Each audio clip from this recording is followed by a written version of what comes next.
Hi hello, स्वागत आहे तुमचं माझ्या मिनी व्लॉगमध्ये.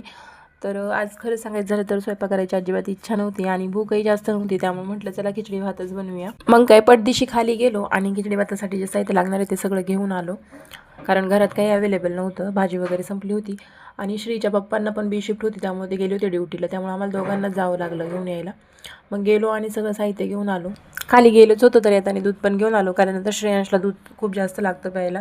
अंगावरचं प्यायचं बंद झालं आहे तो, त्यामुळे त्याला दूध जास्त लागतं. पॅकेट सकाळी आणलं तर ते संपलं होतं, त्यामुळे दूधही घेऊन आलो. आणि म्हटलं जे बाकीचं उरकायचं तोपर्यंत दूध गरम होईल, म्हणजे त्याला पण प्यायला देता येईल. कारण त्याला भूक लागली होती, त्यामुळे त्याची लुडबुड चालूच होती मध्ये मध्ये, कधी दूध गरम होईल आणि कधी मी पिईल असं झालं होतं त्याला. इकडे दूध गरम करायला ठेवलं, तोपर्यंत म्हटलं आपलं कटिंग वगैरे करून घ्यावं म्हणून कांदे वगैरे चिरायला घेतले. खरं तर मला खिचडी भाताला कांदे आणि टोमॅटो जास्त लागतात, पण दोघांचाच मसाले भात बनवायचा होता. कारण श्रेयांशला जास्त मसाले भात आवडत नाही, त्याला व्हाईट राईस नाही तर मग दूध भात लागतो, नाहीतर दूध पितो तो. त्यामुळे आम्हाला दोघांपुरताच मसाले भात बनवायचा होता म्हणून. आणि इकडे काय साहेबांना व्हिडिओमध्ये यायचं होतं, मम्मा मला व्हिडिओमध्ये यायचं. मग काय त्यालाही घेतलं, म्हटलं कशाला त्याला नाराज करायचं, मग घेतलं.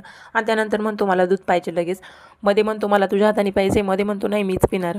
दूध पण थंड झालं होतं, त्यामुळे मी दिलं त्याच्या हातामध्ये आणि म्हटलं पी तू, मी माझं उरकून घेते. आमचं कसं आहे, सारखी भांडणं होत राहते दोघांची. टॉम अँड जेरी सारखं झालं आहे आता आमचं. तुझं माझं जमीन आणि तुझ्या वाचून करमेना. तो जर थोडंसं जरी माझ्या डोळ्यासमोरनं दूर गेला ना, तरी असं वाटतं की कधी माझ्या डोळ्यासमोर येईल असं होतं ते. आणि असलं ना की आमचं सारखं कशा ना कशावरनं भांडणं होतच राहते. तो पण आता अशा एजमध्ये आहे ना की त्याला रुसवे फुगवे जरा जास्तच यायला लागलेत, पण त्याचे आता रोजचंच झाले, त्यामुळे सवय लागून गेलेली आहे आम्हाला आता काही वाटत नाही. ते त्याने रुसायचं, आम्ही मनवायचं, एवढंच आमचं झालेलं असतं.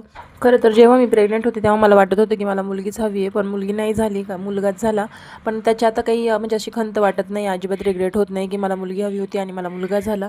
खूप छान आणि प्रेमाने वागतो हा माझ्याशी. कधी कधी इतके म्हणजे असं माझे लाड वगैरे करतो, असं वाटतच नाही की हा 2 वर्षाचा आहे आणि मी त्याची मम्मा आहे. कधी कधी असं इतकं शहाण्यावानी वागतो की सगळं काही असं ऐकतो, माझं काम वगैरे उरकतो. त्यामुळं खूप छान वाटतं त्याच्यासोबत, खूप एन्जॉय करते मी त्याच्यासोबतचं हे लाईफ, आणि हे अविस्मरणीय आहे माझ्यासाठी. याविषयी तर गप्पा आपल्या होतच राहतील, पण त्याआधी रेसिपी सांगते. मी काय केलं, आधी सगळ्यात आधी कुकरमध्ये तेल टाकलं. तेल थोडंसं गरम झालं, त्याच्यानंतर त्याच्यात जिरा टाकला आणि मग लसूण टाकलं. लसूण फ्राय झाला, मग कांदा टाकला. कांदा थोडासा लालसर झाल्यावर मग त्याच्यामध्ये टॅमॅटो टाकला आणि कोथिंबीर पण मी लगेच टाकली, कारण मला वरून कोथिंबीर टाकलेली आवडत नाही, त्यामुळे मी लगेच कोथिंबीर त्याच्यात टाकून दिली आणि ती फ्राय वगैरे होऊन दिली. आणि मग त्याच्यामध्ये मीठ पण टाकलं, म्हणजे मीठ टाकलं की टॅमॅटो काय होतं लगेच गलले जातात. हे सगळं फ्राय करून घेतलं, मग त्याच्यात मसाले टाकले आणि स्पेशली मॅगी मसाला मी टाकते. मग त्याच्यात वाटाणे आणि तांदूळ टाकले आणि मग कुकरला 2 शिट्ट्या लावून घेतल्या. 2 शिट्ट्या झाल्यावर त्याच्या आधी म्हटलं आपलं श्रेयांशला चारून घ्यावं, त्यामुळे त्याला आधी चारलं दूध भात आणि मग त्याच्यानंतर मग मी माझं जेवण केलं. तर आजचा हा ब्लॉग इथेच म्हणजे कसं वाटलं नक्की सांगा कमेंट्समध्ये, आणि आवडला असेल तर लाईक करा, शेअर करा, आणि ज्याने माझ्या चॅनलला सबस्क्राईब नसेल केलं त्यांनी प्लीज जाऊन सबस्क्राईब करा. Thank you for watching.